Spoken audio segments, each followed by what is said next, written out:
나름대로는 건들밥을 꽤 오래 먹은 사람이죠. 그것도 다양하게. 이제 그런 부분들을 같이 좀 고민도 하고, 또 현장에서 실제 안 되는 것들 어떻게 이제 해결해 볼까. 또 지도사가 해야 될 일들이 그렇게 만만하지가 않습니다. 실제 현장 사업 보면 얘는 법을 다루는 곳이라, 저는 엔지니어거든요. 저는 그냥 기술자입니다, 기술자. 이제 그런 면에서 한번 보도록 하겠습니다. 우리 잠깐 소개를 좀 해드리면, 그 기술사 우리 학원은 인터넷 치시면 동영상 홈페이지 뭐 이런 것들 쭉 있습니다. 치시면 되고요. 여기에 이제 원장님실이 있고, 그다음에 강의실이 2개고, 지금 현재는 토요일, 일요일 하고 있고요. 주차장은 꽤 넓게 잘 돼 있습니다. 그러니까 차를 갖고 오셔도 딴 데처럼 말이 복잡하고 이러진 않으세요. 그러니까 그러니까 눈길이 아니시면 갖고 오시는 것도 크게 나쁘진 않으실 것 같고요. 그다음에 오른쪽에 나가시면 이제 식수, 화장실은 아까 우리 원장님이 말씀드렸으니까 내년에 지도사가 4월 1일 날 있습니다. 4월 1일 날. 1차. 지도사는 1년에 몇 번 있죠? 네, 한 번입니다. 한 번. 이게 그래서 만만치가 않은 겁니다. 한 번 떨어지면 1년을 기다려야 돼요. 저도 면접에서 한 번 떨어져서 코로나 시절에 이게 막 연기되고 막 8월에 본다 할 때 9월에 본다 할 때 12월에 본다. 하여간 12월 29일 날 면접 봤는데 떨어지고 만만하게 생각했다가 아주 제대로. 근데 되게 개인적으로는 감사하게 생각합니다. 상당히 실력이 많이 늘었어요. 덕분에. 이제 일하면서 그 다음에 8월인가까지 길잖아요. 이게 상당히 깁니다. 그래서 하실 때 딱 마무리 하시는 게 제일 좋고요.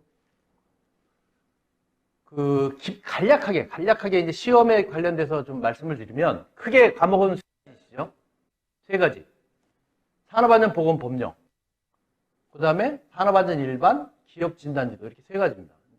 이 3가지를 대부분이 이게 뭐 1차는 선택형이니까 10월하고 아주 몰락한 분들이 많으세요. 그런 얘기 들으면 되게 화가 많이 납니다. 세상에 공부는 쉬운 건 하나도 없습니다. 무지막지하게 어렵습니다. 법령 어렵습니다. 일반 어렵습니다. 이게 문제가 나와요. 이게 푸는 문제가 신뢰도 구하고 무슨 패스셋 이런 거 구하는 게 나와요. 이게 그냥 이해가 쉽지가 않습니다. 특히 얘가 이제 아주 혁혁한 공을 세우죠. 꽈락을 만드는 기업 진단지도라고 경영학 쪽입니다. 인적 자원 관리하고 조직 관리, 생산 관리 그 부분에 대해서 나와요. 이게 왜 나올까? 왜 나올까? 저희 지금 라이센스 자격증이 이거 국가 기술 자격이 아닙니다. 얘는 전문 자격이에요. 기술사나 기사는 국가 자격입니다. 그래서 얘는 그래서 우리가 지금 PQ가 안 돼요. 그런 거. 근데 이제 내년부터는 될 겁니다. 지금 거의 다 됐어요. 입법여부 해서 국토부가 그래서 지금 자문위원 같은 거 하면 공고 뜰 때 기술사 및 국가기술 자격법에 의한 기술사, 건축사법에 의한 건축사. 그리고 지도사는 없어요. 근데 이제 아마 내년부터 다 들어갈 겁니다. 그만큼 위상이 상당히 높아지고 있는 자격증인데 산업이 붙었잖아요. 산업. 얘가 들어간 이유가 요것 때문에 들어간 것 같아요. 그러니까 산업이라고 하는 걸 네가 지도를 하려면 그 산업이 갖고 있는 기본적인 특색을 알아야 된다. 즉 사람에 관련된 거, 생산에 관련된 거, 그 다음에 조직에 관련된 걸 알아야 된다. 그래서 여기에 들어갔는데 이게 엄청 넓습니다. 이 경영학이 부작이 넓어요. 산업안전 일반 법령은 체계가 법이 있고 시행령이 있고 시행규칙이 있어요. 큰 틀에서 헌법이 있죠. 헌법. 뺑상이법. 그 다음에 법령은 어디서 만들어요? 하도 말 많은 우리 국회의원님들이 만드는 게 법이에요. 법. 그 밑에가 국무회의, 우리 대통령께서 땅땅 때리고 하잖아요. 시행령. 그 밑에가 시행규칙. 그건 다 부서가 있어요. 우리 산업안전보건법은 누구? 최소한 우리는 알아야지. 우리 관계된 분. 고용노동부 장관. 안전에 관련된 거는 고용노동부 장관이 짱입니다. 안전된 법이 몇 개나 되는 줄 아세요, 혹시? 안전에 관련된. 선생님 혹시? 우리가 이제 건설안전 기술사 보려면 최소 이 세 법은 알아야 돼요. 건설안전 보려면 법의 체계도 좀 달라서 건설기술진흥 시설물 특별 유지에 관련된 특별법, 이거 시특법이라고 하거든요. 그것도 무지하게 많습니다. 그게 한 60가지 정도 돼요. 60가지. 소방은 없나요? 소방? 주택법 가면 주택법 안전관리 업무. 하여간 뭐 하청법 같은 게 있고요. 많아요. 근데 그럼에도 불구하고 고용노동부 장관이 1번입니다. 중대재해처벌법 나오고 어쨌든 뭐가 문제 딱 터지면 나오는 근로감독관 고용노동부 장관이에요. 이분이 어쨌든 우리로서는 아주 가장 훌륭하신 분이죠. 어쨌든 이 과목 수로는 3과목인데 좀 법도 알아야 되고 일반적인 게 착시, 혼란, 뭐 이게 공학입니다. 공학. 산업안전 지도사나 건설안전 기술사가 공학이냐 아니냐? 기술사가 공학일까요? 안전기술사가? 솔직히 요거 때문에 공학으로 간 거예요. 공학. 실제로는 법 하면 공학은 아닙니다. 이건 학문이지 그냥. 그렇잖아요. 이론에 있는 거 그냥 판사들은 이 창의적이지가 않아요. 이 사람들. 판사는 창의적이면 안 돼. 이 사람들은 자기가 창의적으로 생각하면 안 돼요. 왜? 있는 틀 안에서 해석을 해야 돼요. 기술자들은 창의적이어야 돼요. 어떻게 효율적으로. 지도사는 나중에 이제 제가 이렇게 구별을 해드리겠지만 어쨌든 여기 가면 시스템 공학, 그 다음에 신뢰성 공학, 그 다음에 인간 공학, 이런 공학이 나와요. 공학. 인간이 어떻게 해서 인지를 잘못하는지, 인간이 어떤 불안전한 행동하는지 이런 것들이 나옵니다. 이런 것들이 공학으로 되면서 공학도 있고 법도 있고 특히 기업진단지도 하고 위생이 나옵니다. 위생 여기는. 지금 우리는 안전이잖아요. 산업안전지도사인데 또 하나 있는 게 뭐 있어요? 보건지도사가 있어요. 보건지도사는 안전 쪽을 시험을 봐야 되고요. 우리 안전지도사는 여기 가서 기업진단지의 경영학, 그 다음에 산업심리, 그리고 위생 이쪽을 배워요. 위생 가면 또 이거 만만치 않습니다. 네.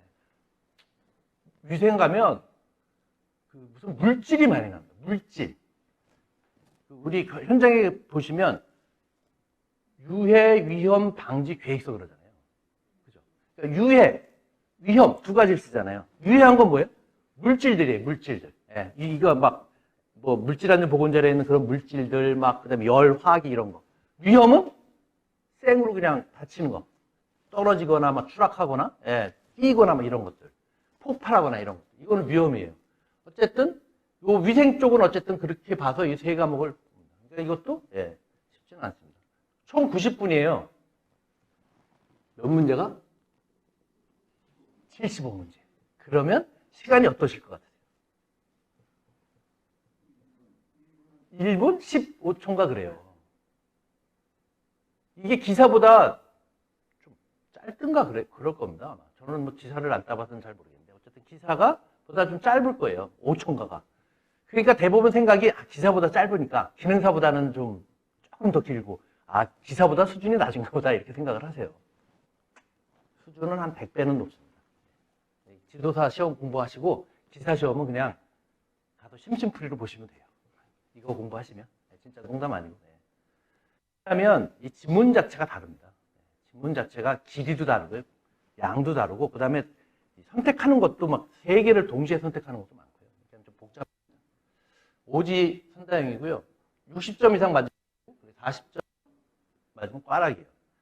건설안전기술사가 있으신 분은 이게 면제 과목들이 있는 분들이 있어요. 저도 이제 면제를 받은 사람인데 이런 사람들은 건설안전기술사 요것만 보면 돼요. 기업진단지도만. 다른 기술사, 그 다음에 박사, 학위가 있는 사람들은 요 3과목만 보면 되고 우리가 1차, 2차, 3차가 있잖아요.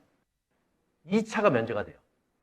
우리 같은 계열에 있는 사람들은 2차의 전공하고 서술이 9문제 나오는 것 중에 이게 면제가 돼요.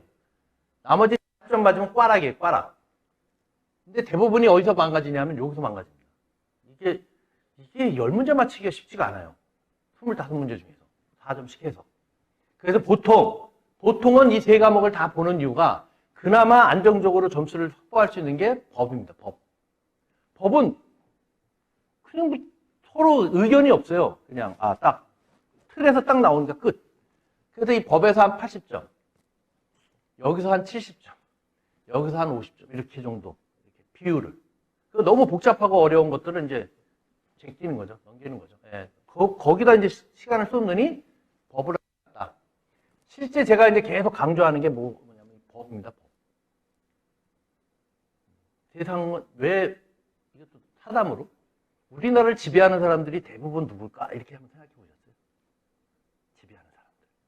예. 이것들이 보니까 다 법 공부한 사람들이야. 국회의원의 반은 법. 현재 대통령, 그 전에 대통령, 다. 예. 다 법 공부한 사람들이. 그럼 왜 그럴까? 인간이 살아가는데 만든 최소한의 기준 틀이잖아요. 근데 그 기준 틀이 우리는 성문법이 아니라 이게 무지하게 담아놓은 거예요. 이게 자기들만의 어떤 뭐죠? 밥그릇입니다, 밥그릇. 그래서 절대 규제 개혁이 안 되는 이유가 그걸 놓는 순간 자기가, 자기 이권이 없어지기 때문에 그래서 이 사법부 이런 사람들이 딱 틀을 갖춰서 자기들만의 세계에서 딱 살아가는 거예요. 제일 좋은 건 그냥 변호사 시험을 확 늘리면 됩니다. 왕창 늘리면 물이 흐려지잖아요. 의사. 나중에 지도사 이거 이제 공부하시면 의사 파워가 얼마나 있는지 아세요? 절대 아무것도 못합니다. 의사가 아니면. 여기 간호사가 보건관리자가 할 수 있는 게 뭐가 있을까? 아무것도 없어요. 의사가 아니면 의사가 뭔가 결정을 안 해주면 할 수가 없어요. 그건 또 왜 그럴까 봤더니 사람들이 딱 자기들만의 그릇을 이거 만들 때 다 협의 돌잖아요. 그러면 이제 법 만들 때 의사 이쪽에 이제 보건복지부에선 용토가 안 되는 거죠. 무슨 얘기야, 무슨 간호사가 그런 일을 해. 그렇지 않겠어요? 간호장교가 군에 있을 때는 장교예요. 육군 대령하고 같이 맞먹는 거죠. 그죠? 근데 이분이 퇴역을 했어. 웃기죠? 간호장교 되려면 정교에서 1, 2등 해야 들어갑니다. 10%만 살아남거든요. 장기할 수 있는 사람이 군도. 그럼 군에 있을 때는 장교잖아요.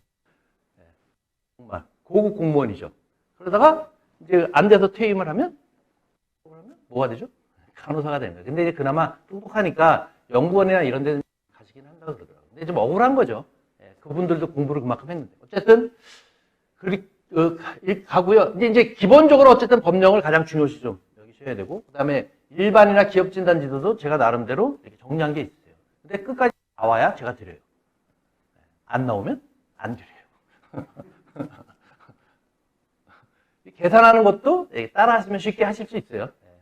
근데 더더 꼭 까면, 그렇지. 근데 이제 기출문제 정도를 해보시면 대략적으로 이렇게 아세요. 더 이상 안 가셔도 될 것 같고요.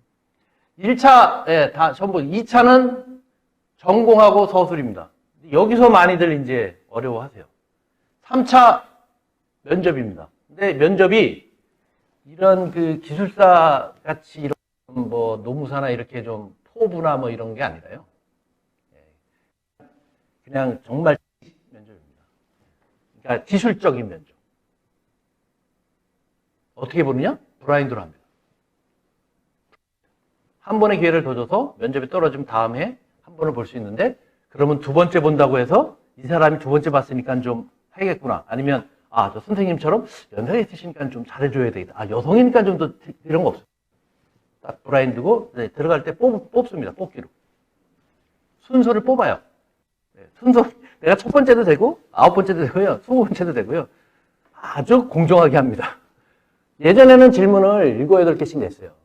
지금 딱 3문제만 냅니다. 사람이 많아서. 이게 좋을까요, 나쁠까요? 예? 이야, 어렵습니다. 한 문제 삐끗하면 어떻게 되는 거예요? 끝.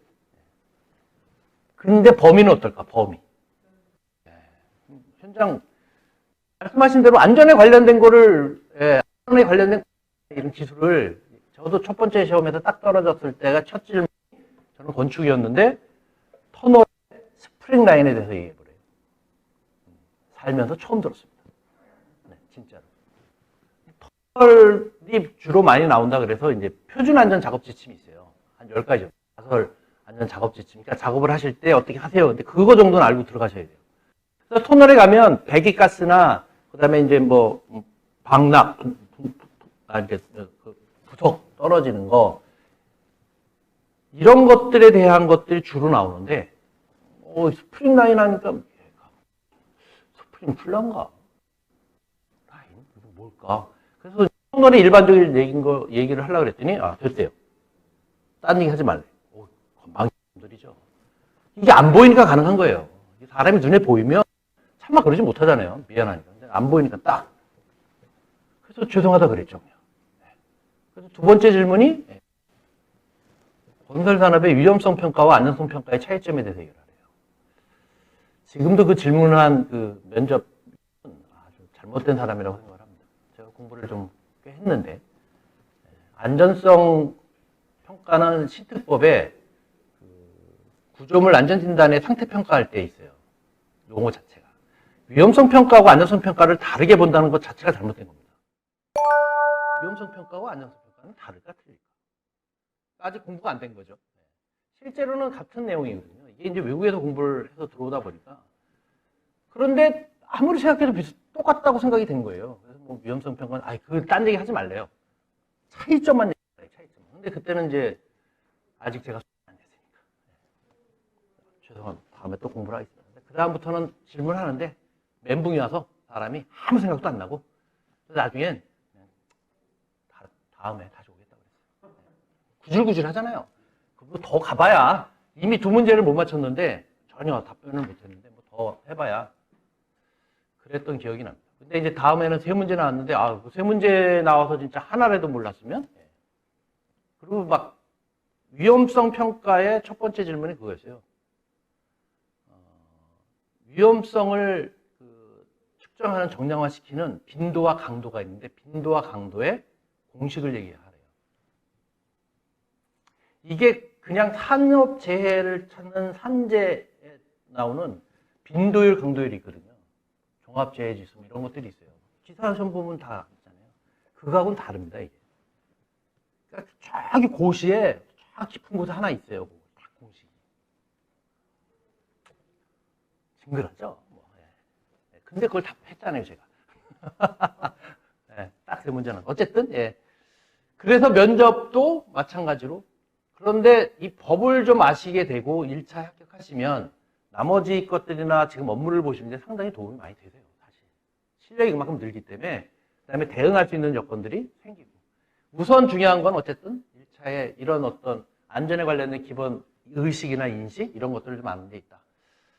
그리고 시험 면제 되시는 분들은 중간에 기술사 따시면 바로 면제 될 수도 있고 하니까 기술사 공부를 같이 공부하시는 것도 상당히 좋습니다. 왜 그런지 아세요? 시간이 굉장히 길어요, 얘가. 기술사는 1년에 몇 번 있죠? 3번 있어요. 뭐 하실 거예요? 어떤 공부를 하실 거예요? 이 기술사에 있는, 안전기술사에 있는 내용들을 2차나 3차에서 하셔야 돼요. 표준안전작업지침 플러스 이런 어떤 학술적인 거, 그다음에 기술사에 있는 것들을 학문적, 공학적인 것들을 좀 알아야 돼요. 자구리라든가 이런 것들을 좀 알아야 돼요. 그런 것들도 나오기도 합니다. 근데 이제 그 관련도 문제들을 정리를 좀 하시고 그런 기분의 기술사를 하시면 저는 안전기술사가 없거든요. 솔직히 말씀드리면 지금 시험 보면 그래 가능성이 있겠구나. 지금 시험 보면 왜? 많이 안전 쪽에 이렇게 정리가 많이 된 거죠. 이게 내용들이 그러니까 쓸 수 있는 게 3페이지를 쓰거든요. 4페이지는 기술. 그러면 그 중에 내가 있다 완벽은 아니더라도 그러면 나머지 것들이 쉬워집니다. 왜? 하나가 딱 내가 딱 갖고 있는 무기가 하나 있으니까 나머지 것들은 그냥 서브로 내가 이렇게 쏘면 되거든요. 그래서 그런 것들에 대해서 이제 커리큘럼 이제 어떻게 강의할지를 고민을 해서 지난번에도 이렇게 했습니다. 1차 총 10주거든요. 10주에 3개 주씩 끊어서 한 과목씩 법령, 일반, 기업 진단지도. 마지막에는 이제 최종 정리하고 필요한 내용들 이거 다 드려요, 제가. 이것도 제가 또 리뷰 이제 다음 시간 하면 이번 시간에 배웠던 걸 말씀드려요. 그런 거 정리된 것도 나중에 다 드립니다. 왜냐면 법이 그렇게 많은 걸 다 알잖아요. 그 중에 중요한 것들을 어떻게 정도 시스템적으로 알고 하느냐 이렇게 정리를 해드리니까 걱정 안 하셔도 되고요. 주는 법을 이제 말씀드린 법, 시행령, 시행규칙, 그 다음에 기준에 관한 규칙, 별표, 표준안전 작업 지침은 일부만. 그리고 나머지는 이제 그 기출문제 위주로 풀어요. 기출문제를 어떻게 푸느냐? 이제 방식, 가장 좋은 방식. 예. 말씀드릴 거예요. 이제 오후부터 그렇게 할 거예요. 예. 하시면, 하다 보면, 법이 이제 자꾸 보이기 시작하시면 돼요. 외우려고 하지 마세요. 이렇게, 이게 문제를 보면 보여요. 하다 보면 보여요. 이게 그냥 외우려면 안 외워집니다. 네, 실제로. 근데, 그리고 이제 기준에 관한 규칙은 대부분 막 다 단위가 나와요. 500kg, 100kg, 60cm, 80cm. 많거든요. 근데 이제 그거를 몰아서 자꾸 하시다 보면 자연스럽게, 왜냐하면 지금 기준제가 22년도까지 한 10개 되니까 총 한 250문제 돼요.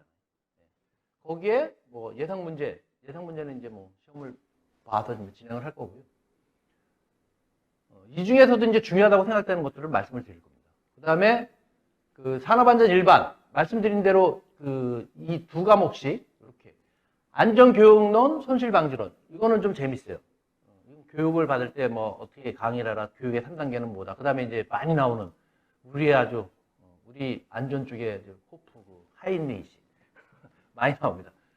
무슨 제1로 많이 나오잖아요. 시험 보시면 뭐 1대 29대 300부터 버전은 뭐 1대 뭐 어쩌고저쩌고 많이 나오잖아요. 그런 건데 그냥 그래도 이거는 많이 듣던 거라 그냥 재미있으세요. 보시면. 어디서부터 좀 복잡해야 되냐면 여기서부터 좀 복잡합니다. 신뢰성공학하고 시스템공학. 이게 이제 신뢰성이라고 하는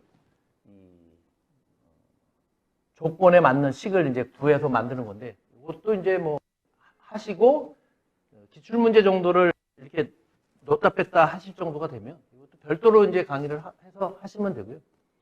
인간공학, 산업재해 조사 및 원인 분석. 요거는 제가 이제 왜 법을 중요하다고 생각을 말씀드리냐면 여기 이렇게 법이 들어갑니다. 법. 어디나 법이 30-40%는 들어가요. 시험에 그냥 실제. 그래서 법을 많이 아셔야 그 다음이 그 다음에 이제 기업 진단지도 실제 이 교재를 만들 때도 좀 어려웠고 이게 이제 다 러프한 거죠. 우리는 기술자잖아요. 우리 안전관리자들도 다 뭐 엔지니어잖아. 이러다 보니까 이거 만드는 게 쉽지 않았거든요. 인적자원관리, 조직관리, 생산관리 이렇게 한 묶음. 그 다음에 산업심리학 한 묶음, 산업위생교육 이렇게 해서 한 단. 그래서 총 이제 9주 정도 진행을 할 거고요. 전체는 이제 지금까지 이제 해왔던 것들을 다 한번 리뷰를 다 전체 하고 공부 방식이나 그다음에 자료들 중에 이제 제 나름대로 이렇게 정리한 것들이 좀 있어요. 공표 대상 사업자, 안전보건 개선계획서 수립 대상 사업자, 안전관리자, 보건관리자 교체 대상 사업자. 복잡하시죠?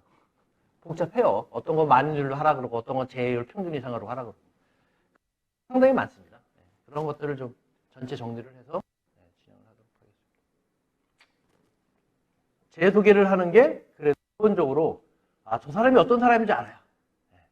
좀 그래도 이제 저놈이 뭘 먹고 지금까지 저렇게 살았구나 하실 것 같아서 저는 솔직하고 좀 외향적인 성향을 좀 갖고 있는 사람입니다. 생긴 것도 좀 비슷하죠. 실제. 틀이. 근데 저는 원래 이러진 않았는데 그전에는 음악을 좀 하고 막 이게 공부도 치질하게 안 하고 그랬어요. 근데 머리가 나쁘다 이런 생각은 안 했어요. 저는 어쨌든 운이 좋아서 천운으로 장교로 가게 됐습니다. 장교. 1980년대. 이게 왜 제가 천운이라고 생각하냐면 요때 인생, 제가 여기 써 있는 것들이 이제 다 제 나름대로 인생의 이제 변곡점들이에요. 요때, 내가 인생을 너무 장난으로 살았구나. 23살 때. 정말 크게 느꼈어요. 너무 장난으로 살아서. 그래서, 요때 사람의 인식이 싹 바뀌었고, 공병장교로 제가 이제 있으면서, 어쨌든 건축공학과를 나왔으니까, 중대장까지 마쳤습니다. 중대장. 중대장을 왜 했느냐? 물론 이제 조금 더 일찍 제가 전문대학을 나왔어요. 근데 근데 이제 그때 우리 여기 딱 생긴 장교 모집 후보생 일기라고 나와서, 근데 그때 중대장까지 해야 되겠다고 생각된 게, 그래도 내가 이 나이에 100명의 부하를 지휘를 할 수 있는 게 있겠느냐. 정말 잘 선택한 일이라고 생각합니다. 그런데 문제는 늦게 시작을 한 거예요, 직장이. 당연히. 중대장까지 하다 보니까 30에 시작을 했어요. 그러니까 중대장 30에 했으니까 28에. 그 어린 나이잖아요, 지금으로 보면. 지금은 30 넘어야 직장 생활 하니까. 인제 사회 초년생인데, 그때 하여간 우리 부하를 한 100명 통솔을 하고 지휘를 하면서 세상을 많이 배웠습니다. 책임감도 많이 배웠고, 솔선수범이라는 것도 많이 배웠고요. 또 이제 군 생활을 통해서 이제 공직이라고 하는 공공이 갖고 있는 어떤 특성, 이런 것도 사실 뿌리가 깊죠. 저는 그리고 50 때 군 생활을 했거든요. 특전사에도 한 3년 있었어요. 시설 장교로. 무식한 사람들.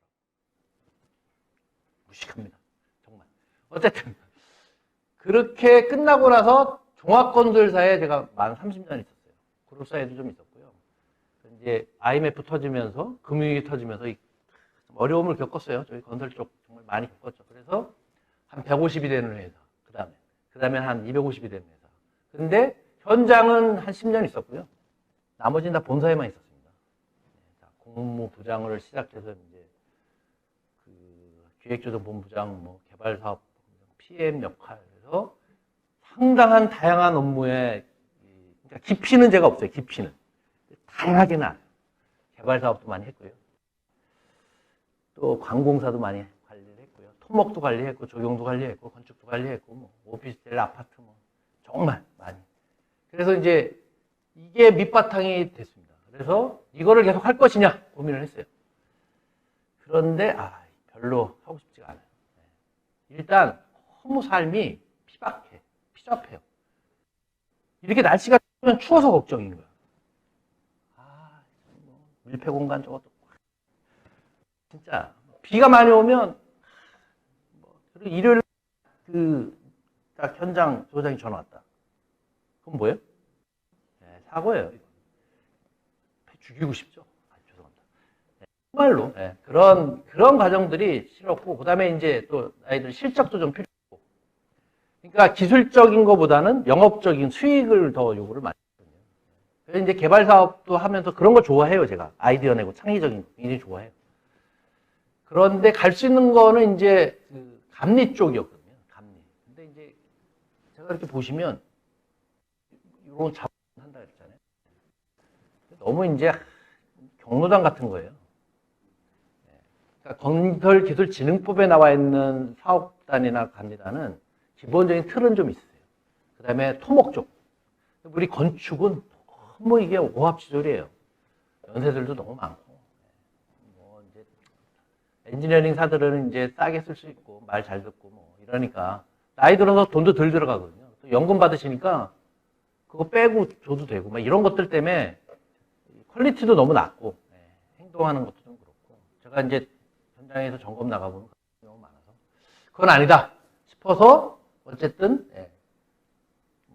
다른 길을 걷게 됐고요. 시공기술사를 95년에 땄어요. 빨리 땄죠. 빨리 딴 겁니다. 35에 땄으니까. 그때는 학원 있길래 뭐가 있어? 아무것도 없었어요. 그리고 뭘 하고 싶어도 제가 90년에 시작을 했는데, 군생활까지 포함해서 10년이에요. 시험을 보려면, 자격이 10년이에요. 지도사는 참 아시죠? 무제한인 거. 자격 조건입니다. 95년도에 어쨌든 땄어요. 대단한 거지. 왜? 학원이나 이런 데가 없는 상태에서 혼자 정말 정보 없는 상태에서 하려니까. 근데 그때 뭘 느꼈냐면, 이 기술사를 공부하면서 공부를 많이 했다기보단 논리적 이해를 빨리 했어요. 어느 순간이 딱 됐는데 문제가 보이더라고요. 출제위원이 어떤 문제가 낼지 알겠어요. 제가 진짜 그 정도가 되니까 이게 되더라고요. 문제와 답이 같다는 거를 인식할 정도 되니까. 지도사도 마찬가지입니다. 여러분 생각하실 때 지도사를 학원 뭐 이렇게 하시는 분들이 뭐 쉽게 아이고 딱 어느 순간 정도의 수준이 되셔야 돼요. 그러니까 이 사자들은 다 뭔가 나름대로 눈이 딱 한 그런 이런 쾌감 같은 게 느껴지면 그 된 겁니다. 실력이 다 그 정도면 된 거예요. 올해 안전기술사를 120명 뽑았어요. 1차에. 그전에는 뭐 9명, 10명 뽑다가 갑자기 20대 뭐 실력이 갑자기 늘었겠어요? 그런 건 아니잖아요. 근데 이분들, 우리 회사에도 한 분이 있는데, 대화를 해보니까 아직 안 돼. 기술사 그러면 기술사로서의 자기가 어떤 가치관과 기준들이 딱 있어야 돼요. 기술사 그러면. 지도사, 그럼 내가 딱 지도사로서의 나의 가치와 기준이 있어야 됩니다. 그러니까 그 정도 기준이 돼야 됩니다.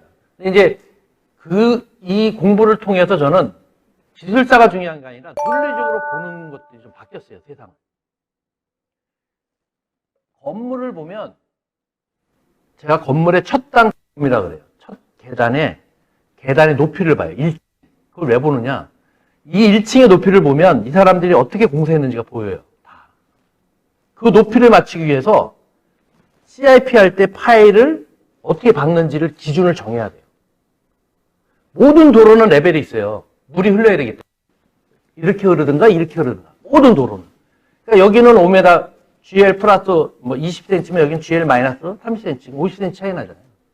그럼 밑둥 깊이를 잡아야 될 거 아니에요. 밑둥 깊이가 있어야 안전하니까. 1.5m에서 2m 잡으래요. 그럼 파일 깊이가 그때 딱 나와야 돼. 얘가 나오기 위해서는 내가 제일 밑에 바닥에 마감까지 고려한 계단의 수를 다 계산해서 1층의 계단을 만들어요. 왜? 1층이 마감재가 다르거든요. 1층은 보통 아파트에서 돌 깔잖아요. 나머지는 타일 깔잖아요. 바탕 몰탈이 달라요. T가. 그러니까 그렇게 보이는 눈들이 보이기 시작했어요, 제가. 기술사가. 아, 콘크리트는 이래서 중요하구나. 그래서 그 다음에 이제 공부하는 방식보다는 어떤 문제가 나와도 이렇게 조족이 나와도 이렇게 쓰고 미장이 나와도 이렇게 쓰고 이렇게 자기 나름대로 그냥 딱 쓸 수 있는 이게 생긴 거죠. 그래서 어쨌든 그렇게 했고 그러면서도 불구하고 조금씩 2010년도에 석사학위를 받았고요. 2018년도에 박사학위를 받았어요. 박사학위도 석사는 특수대학원이에요. 박사는 안 그렇습니다. 박사는 좀 다릅니다. 그리고 아직까지 우리나라 사회에서 얘를 많이 취급을 많이 해줍니다. 실제. 어떻게 땄을까요? 취득을 어떻게 했을까요? 이것도 이제 판단한 거죠. 내가 가능성이 있는지 없는지. 4년, 1년을 수료만 하고 있었던 상태에서. 그냥 다니는 건 쉽습니다. 어디나 다. 돈만 내면 다 해줘요. 근데 이 논문을 쓴다는 게 이게 근데 이제 조건이 좀 돼서 6개월 준비해서 한 1년 정도 학위를 좀 받았고요. 얘를 받고 나니까 나머지 이런 위원 활동들을 좀 합니다. 제가 이제 제가 지금 활동하고 있는 것들이 경기도에 한 3개 정도 하고 있어요. 제가 옴부즈만 위원이고요. 경기도에 민원 있으시면 옴부즈만한테 이렇게 신청하십시오. 그 다음에 시민 감사관. 제가 수원시 감사관도 하고 수원시 도시공사 수원 도시공사 비상임사를 한 7년 했거든요. 그리고 LH, 서울시, 품질도 하고요. 인천광역시 부의심의위원도 하고 국토안전관리위원회 평가위원도 하고 있고요. 안전관리자문위원도 하고 있고요. 실제로 지금 현재 제 업무의 70%는 안전 컨설팅 회사에서 근무를 합니다. 저는 안전 쪽에 일을 하고 있어요. 지도자 취득하고 안전 쪽에 일을 해요. 그래서 같이 고민을 많이 해요. 제가 안전관리자분들. 지난번에도 실제 안전관리자분들이 갖고 있는 고민이나 법에서 해결 안 되는 것들을 뭐 이행 확인하고 다니고 사전 컨설팅 하고요. 요즘엔 법령 이행 확인 많이 다녔어요. 그리고 지금은 또 그 관리감독자 강의도 합니다. 회사 모아놓고 하고 있어요. 중대재해처벌법에 대한 이해도 좀 시켜주고. 법령 확인 이행 안 하시면 만약에 문제 생겨서 그거대로 안 되면 어떻게 뭐가 돼요? 지금 여기는 아직 중대재해처벌법까지는 안 나왔어요. 우리가. 중대재해처벌법에 의해서 사업주, 관계자, 공무원 다 잡아드리겠다는 거거든요. 근데 그게 만만치가 않습니다. 코사 MS라고 안전보건 경영 시스템이라고 있어요. 공단에서 만들어 놓은 그 관리 체계 시스템. 그거 말고도 나중에 법 보시면 1000위 이내 도급 우리 건설사들은 안전보건 계획 수립하셔야 돼요. 이사회 승인 받아야 되고. 조직 만들고 뭐 관리하고 돈 지원하고 이행 확인하고 이런 걸 하라 그럽니다. 그 다음에 제가 이건 작년에 취득을 했어요. 그런데 실제 된 거는 1차 된 거는 그 재작년인가 재작년인가.